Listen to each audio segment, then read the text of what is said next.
한 주간 잘 지내고 계십니까? 벌써 8월의 마지막 날입니다. 시간 참 빠른 것 같습니다. 한 해 한 해 갈수록 나이는 자꾸 먹어가는데 시간은 왜 그리 빠른지요? 시간은 멈추지 않고 돌아갑니다. 제가 군 생활할 때 저희 고참들이 제가 이등병 때 갓 입대해가지고 이제 갓 제일 쫄병일 때 고참들이 저한테 그러더라고요. 제대할 날이 보이느냐라고 묻더라고요. 그래서 보이지 않습니다. 그러니까 저희 고참이 저한테 국방부 시계는 거꾸로 두어도 돌아간다 라고 이야기하며 언젠가는 제대할 거다 라고 그런 이야기를 했었는데요. 지금 너무 더워서 많이 힘들고 참 부담되고 밖에서 생활한다는 게 참 힘든 계절입니다. 그런데 시간은 갑니다. 곧 선선한 바람이 불 것이고 또 곧 시원한 계절이 우리의 삶의 일상에 또 주어질 것 같습니다. 그때까지 잘 버티시는 저와 여러분 되기를 바랍니다. 우리 오늘 본문 말씀은 우리가 너무나 잘 알고 있는 한 부자에 대한 이야기입니다. 그래서 한 부자가 곡식을 농사를 지어서 소출이 엄청나게 많았나 봐요. 그래가지고 새로운 건물을 짓고 그곳에 곡식을 쌓아두고 먹고 마시고 즐길 거다라고 이야기했지만 우리가 잘 알고 있듯이 그는 곧 그날 밤에 죽고 맙니다. 그러면서 이것이 과연 누구의 것이 되겠느냐라고 이야기하며 예수님이 마지막 절에 자기를 위하여 재물을 쌓아두고 하나님께 대하여 부요하지 못한 자가 이와 같으니라 라고 말씀하시며 비유의 말씀이 끝이 나는데요. 오늘 본문 말씀을 우리가 바라볼 때 단순하게 이 한 부자의 비유를 이해하고 받아들이기에 앞서 이 본문 말씀이 왜 등장했는지, 왜 예수님이 이 비유를 오늘 우리에게 이렇게 말하고 있었을까라고 생각해 본다면 그 원인은 13절과 14절입니다. 무리 중에 한 사람이 이르되 선생님 내 형을 명하여 유산을 나와 나누게 하소서라고 이야기합니다. 여러분들 우리가 이스라엘의 문화에 대한 이야기를 잠시 하면은 우리가 잘 알고 있듯이 이 장자권을 판다라는 사건이 하나 있습니다. 누가 누구에게 팔았습니까? 에서가 야곱한테 자신의 장자권을 팔아버립니다. 그러면서 성경에서 이 장자에 대한 명분, 장자라는 것은 엄청나게 중요한 것으로 여겨집니다. 그래서 이 장자권을 물려받는 것, 그래서 다른 말로 유업을 물려받는다, 기업을 물려받는다라는 말은 또 다른 말로 이야기하면은 아버지가 책임을 지고 살아왔던 그 가정의 모든 것들, 농사뿐만 아니라 목축업들, 유업들, 가정의 기업들을 내가 책임지고 그것을 망하지 않게 하겠다, 책임지고 잘 이끌어 가겠다는 것이 이 장자에게 있어서 가장 중요한 책무였습니다. 그래서 장자에게 재산을 우리가 잘 알고 있듯이 만약에 자녀가 2명이 있다면 재산을 3등분을 합니다. 3등분을 해서 그 큰 아들에게는 2등분을 줍니다. 그리고 나머지 1등분을 그 동생에게 주게 됩니다. 왜냐하면 동생은 굳이 아버지의 기업을 책임져야 될 그 책무가 강하지는 않기 때문입니다. 너는 재산의 3등분 중 1등분만 들고 가서 네 하고 싶은 거 해도 전혀 터치하지 않을게. 다만 큰아들 장자는 2등분을 줄 테니까 너가 책임지고 이 집안의 가업, 이 유업을 책임져야 된다.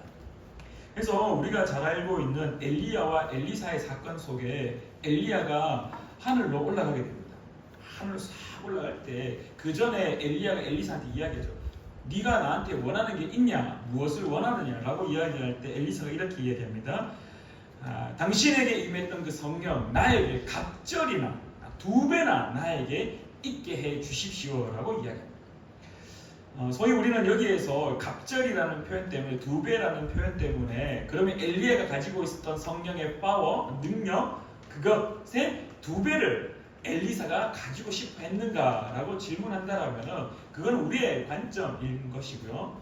실질적으로는 엘리사가 원했던 것이 무엇이냐 하면 그 당시의 문화의 간섭을 통해서 볼 때 엘리야가 하나님 나라의 그 메시지를 선포하는 그 일들을 해왔던 선지자였습니다. 그러면 그 선지자를 이을 사람이 누구였냐? 이제 엘리사가 그 일을 감당하게 될 텐데 엘리사가 그럼 어떻게 그 일을 감당할 것이냐? 갑절이나 2등분, 재산의 2등분을 받아서 내가 그 하나님 나라의 말씀을 선포하는 일을 책임지겠습니다라는 의미로서 그렇게 표현하고 있다라는 것입니다. 그래서 이스라엘 사람들의 문화 속에 이 장자는 두 등분을 가져갔고요, 차남은 한 등분, 그 다음 차남들도 그 다음 자녀들도 한 등분씩 가져갑니다. 모든 재산에 딱 큰아들은 모든 자녀들보다 항상 2배를 가지고 갔습니다. 근데 오늘 본문 말씀을 보면은 이렇게 이야기합니다. 무리 중에 한 사람이 이르되 선생님, 내 형을 명하여 유산을 나와 나누게 하소서라고 이야기합니다. 여기서부터 우리는 한 가지 부딪힘이 시작됩니다. 어떤 주어진 상황이 보이냐 하면은 아마도 아버지가 급작스럽게 돌아가셨던 것으로 보여집니다. 그래서 이 형제가 재산을 아버지로부터 너는 이렇게 2등분을 가져가고 너는 이거 가져가고 이런 어떤 재산의 분할에 대해서 명확한 무엇인가 남겨지지 않은 상황이었던 것으로 보여집니다. 그래서 갑자기 아버지가 돌아가시는 바람에 그 재산을 나누는데, 당연히 그 시대의 문화 속에 큰 형이 당연히 재산의 2등분을 가져가서 그 아버지의 그 기업을, 유업을 책임져야 되는 그러한 사명을 받았는데, 그 동생이 갑자기 뭔가 불합리하고 뭔가 이거 억울하고 뭔가 좀 답답해 보였던 것으로 보입니다. 왜냐하면은 당연히 이미 아버지가 돌아가셨다 하더라도, 아버지가 뭔 말을 하지 않더라도 그 시대에는 당연히 가업을 책임질 사람에게 2등분을 주어지는 것이 당연한 것이었고, 재산의 분할에 대해서는 크게 토달 일이 없었음에도 불구하고 무리 중에 한 사람이 예수님에게 나와서 형에게 명하여 유산을 나와 나누게 하소서라고 말합니다. 자기들끼리 가정 안에서 해결이 안 되었던 것으로 보입니다. 그러니까 예수님에게까지 와서 그렇게 시비를 가리고 유산을 나눌 수 있도록 요청하는 모습을 우리가 발견할 수가 있습니다. 자, 이런 모습을 볼 때 이미 이 가정의 이 형제의 우애는요, 이미 틀어져 버렸습니다. 이미 형제 사이는 성경에서는 말하고 있지 않지만 성경에서 말하는 이 주어진 상황을 통해서 유추해 볼 때 이미 이 가정은 뭔가 삐걱거리기 시작했고, 뭔가 다투기 시작했고, 뭔가 그 형제 사이에 틈이 생기기 시작했고, 결국 그것이 형제들 사이에서 해결되지 못하여서 예수님께까지 나와서, 왜냐하면 당시에 랍비들, 당시에 소위 말해 선생님들이 그 지역을 다니면서 그 삶의 문제들을 하나씩 해결해 주는 역할들을 감당했기에, 소위 예수님에게 수많은 사람들이 선생님이라고 이야기했고 랍비라고 이야기했기에 이 청년도 와서 예수님에게 나의 형에게 명하여, 내가 아무리 말해도 내 형이 그 재산 나누는 것에 뭔가 좀 불합리하게 하는 것 같습니다. 내가 좀 더 가져야 될 것 같은데 좀 더 나에게 더 좀 유리한 방향으로 좀 말 좀 해주세요라고 이 청년이 이야기하는 것으로 보여집니다. 예수님이 이렇게 이야기합니다. 이르시되 이 사람아, 누가 나를 너희의 재판장이나 물건 나누는 자로 세웠느냐 하십니다. 사랑하는 우리 푸른나무교회 성도님들, 복음서는 특별히 예수님이 누구인지에 대해서 먼저 명확하게 보여주고 있습니다. 복음서의 저자는 복음서의 기록을 통해서 어떤 이야기를 하고 싶냐 하면은 제일 첫 번째 강조하는 것은 당신이 믿는 예수님이 누구인지 아십니까? 라고 질문합니다. 당신이 믿는 예수님은 이런 분입니다 라고 소개하는 것이 복음서에 있어서 가장 중요한 모습입니다. 오늘 이 한 청년이 예수님에게 나와서 예수님, 내 형에게 가서 제발 재산을 좀 더 명확하게, 좀 더 정확하게, 아니니 내가 더 유리하는 방향으로 좀 더 그 재산 나누는 것에서 명확하게, 이 시대가 말하는 것 말고 좀 더 내가 가질 수 있도록 유리한 방향으로 좀 더 유산을 나눌 수 있도록 이야기 좀 해주세요 라고 이야기합니다.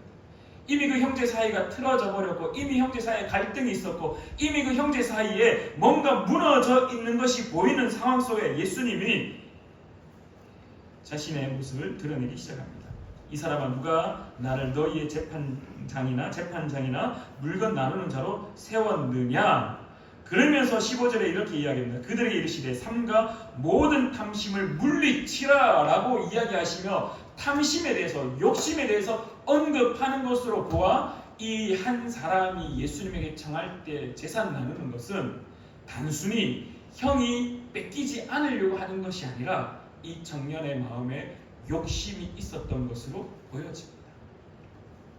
3등분을 해서 2등분을 형이 가져가고 나머지 1등분을 차남이 가져감으로 인해서 그 가업이 형으로 이제 책임지고 물려받아서 책임지고 이어가는 것을 아마도 이 동생은 눈꼴이었던 것으로 보여집니다. 그래서 이 동생은 형에게서 더 많은 것을 받아내려고 했던 것으로 보여집니다. 법원까지 갔던 거죠. 쉽게 말하면은 재판장에 가서 이 나눌 수 있도록 좀 도와주세요 라고 이야기합니다.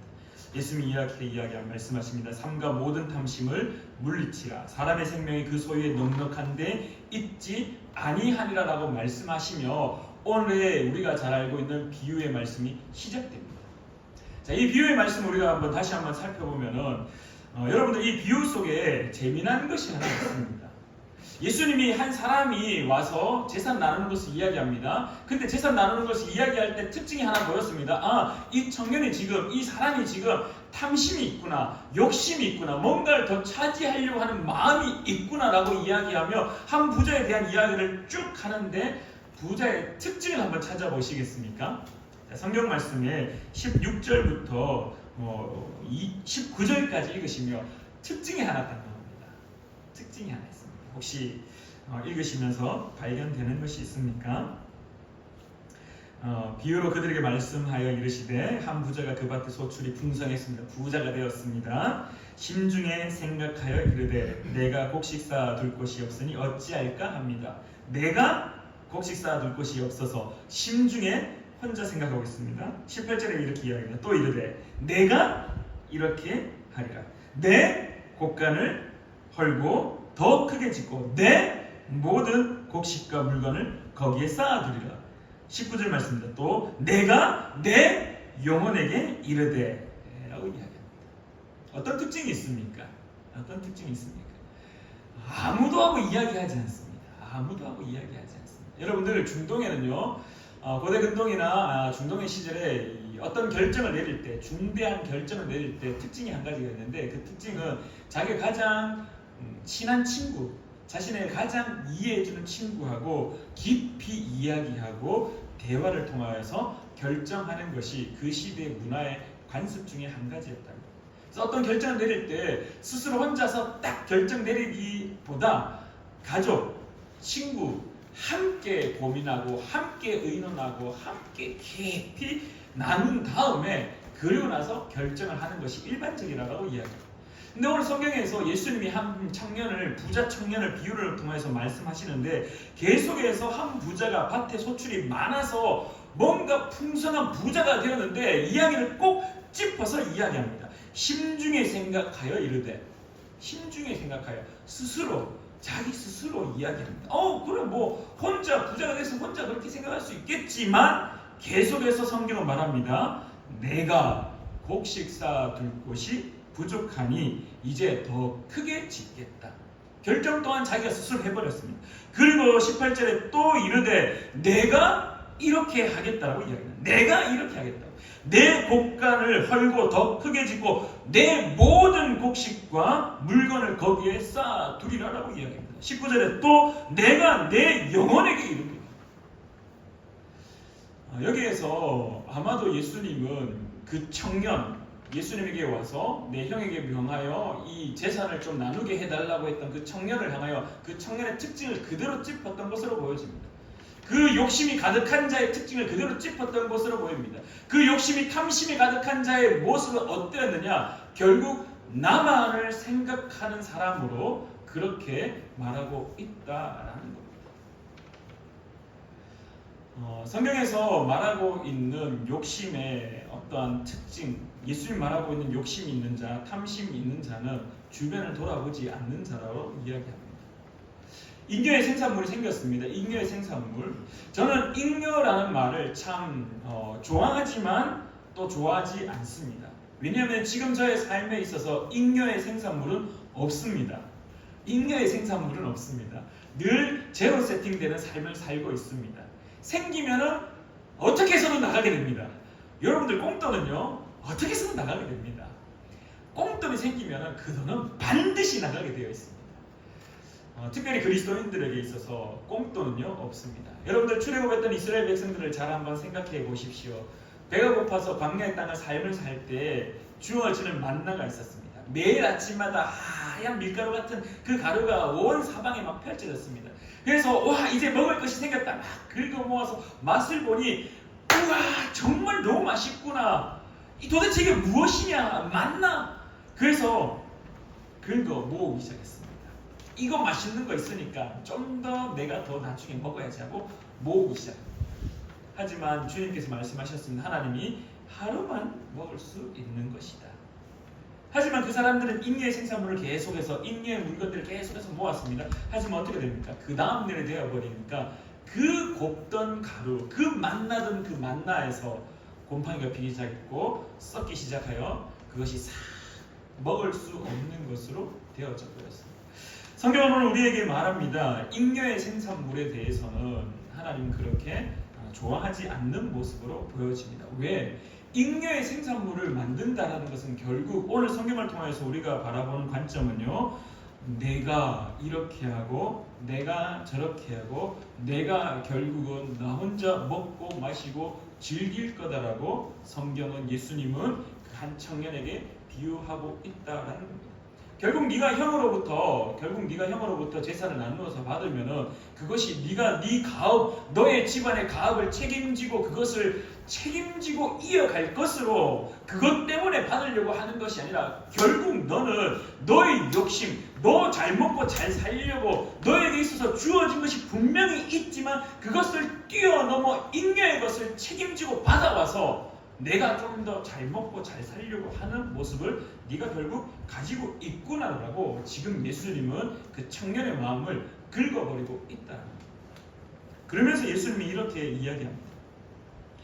하나님은 이르시되 어리석은 자여 오늘 밤에 내 영혼을 도로 찾으리니 그러면 내 준비한 것이 누구의 것이 되겠느냐 하셨으니 예수님은 또 한 번 더 나아가서 그 한 청년에 대해서 이야기할 때 어리석다라는 표현을 하고 있습니다. 왜 어리석나? 왜 어리석냐? 자신의 것을 계속해서 채우고 자신의 것으로 계속해서 채워서 먹고 마시고 즐길 거다라고 했지만은 결국 그의 생명은 그가 생각했던 것하고는 달랐다라는 거죠. 그가 생각했던 것하고 달랐다. 여기서 우리가 또 한 가지 깨달을 수 있는 것은요. 사람이 잉여의 생산물을 가지면 가질수록 처음에는 주님 내한테 이만큼 있으니까 내가 나누겠습니다. 제가 사랑하는 저의 아내의 이야기를 잘 하지 않지만 오늘 아내 이야기가 딱 한 번만 하겠습니다. 하지 말라고 자꾸 이야기해서 가족 이야기는 안 하는 것이 좋다라고 하는데 딱 한 가지만 이야기하겠습니다. 저희 아내가 이제 사업을 하고 있습니다. 러브웰이라는 지금은 이제 청첩장 사업은 하지 않지만은 그냥 이제 뭐라고 해야죠? 신학 포스터, 10계명 사도신경 이런 주기도 포스터 같은 거, 키재기자 같은 이런 사업들을 하면서 저한테 이런 이야기를 한 적이 있었습니다.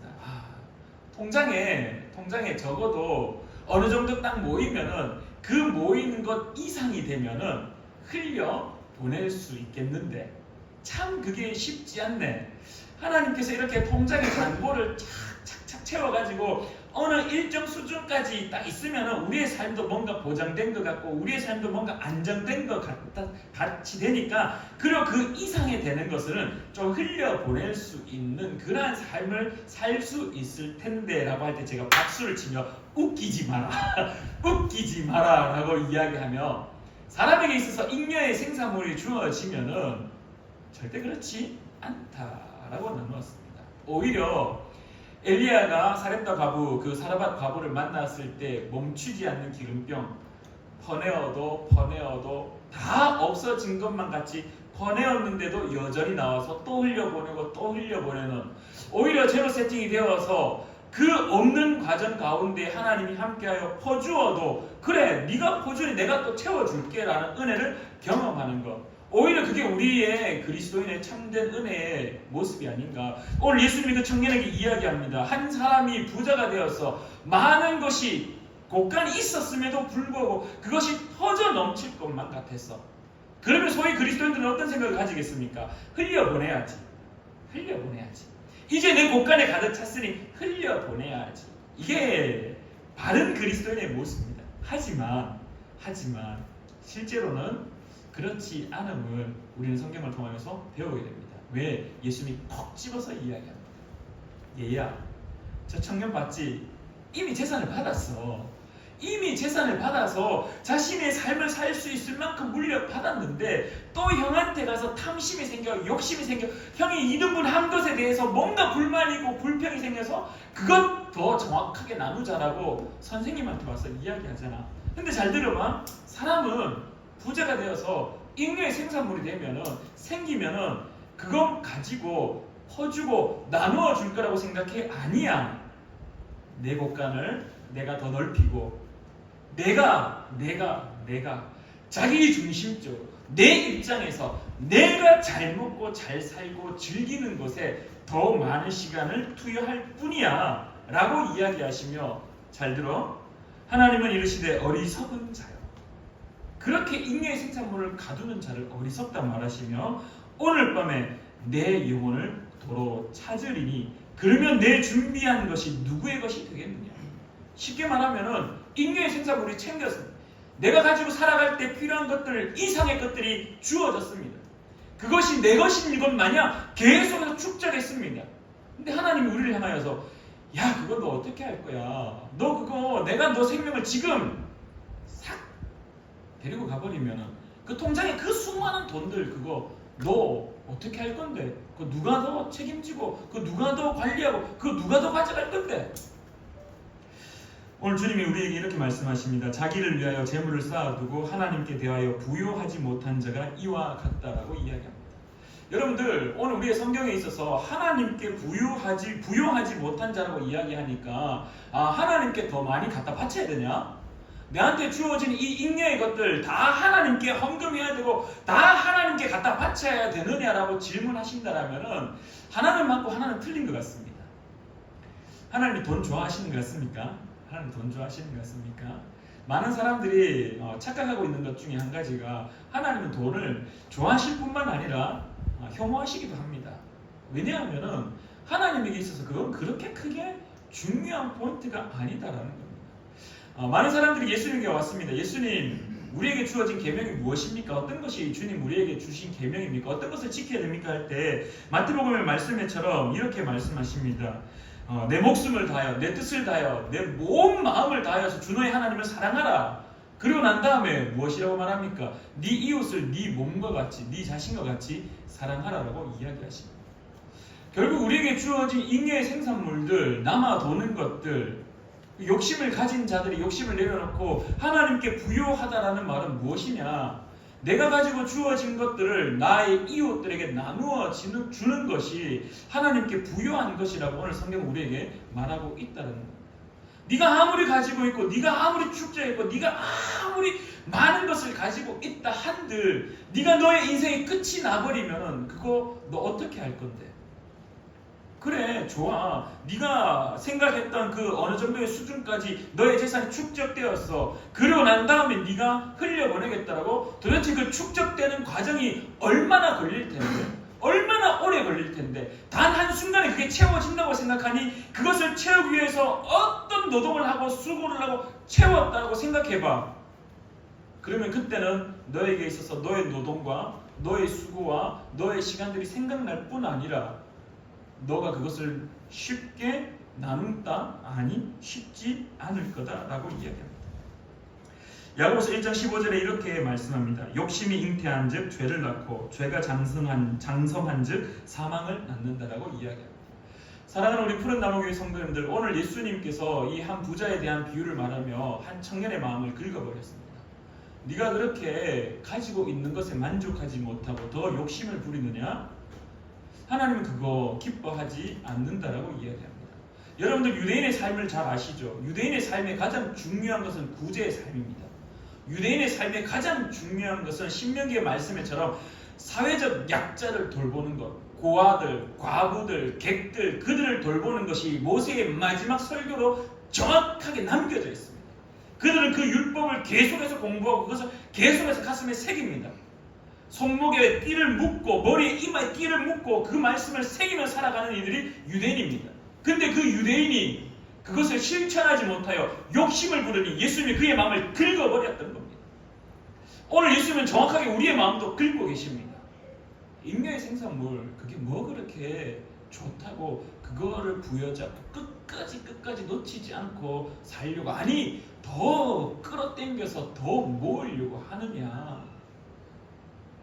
오늘 예수님이 우리에게 가르치고 계십니다. 그 청년에게 가르치셨습니다.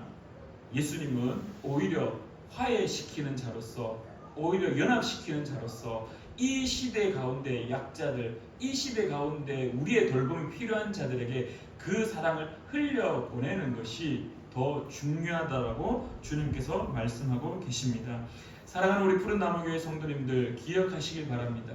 오늘 누가복음에서 소개하는 예수님은요, 그 한 부자 청년, 그 욕심이 가득한 청년에게 다시 한번 가르치고 있습니다.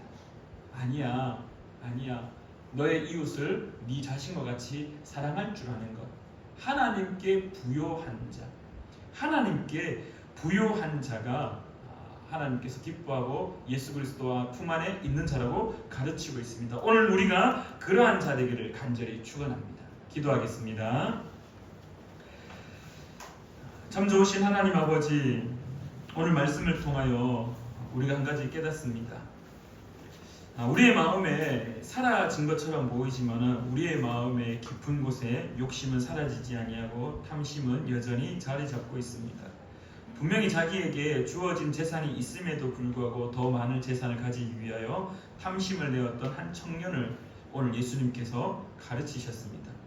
오늘 혹시 우리의 삶에 잉여의 생산물을 우리의 가슴에 새기고 내가 이렇게 살아갈 것이라고, 내가 내 영혼을 위하여서, 내 삶을 위하여서 더 투자하고 내 것으로 내가 먹고 마시고 즐기기 위하여 그렇게 축적하고 있지는 않습니까?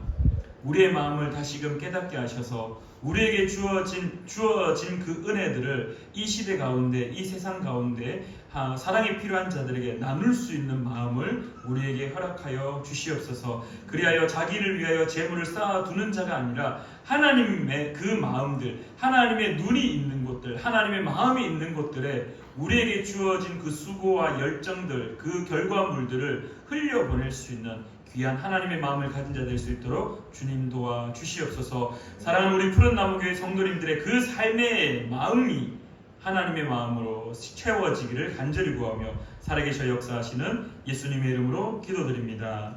아멘.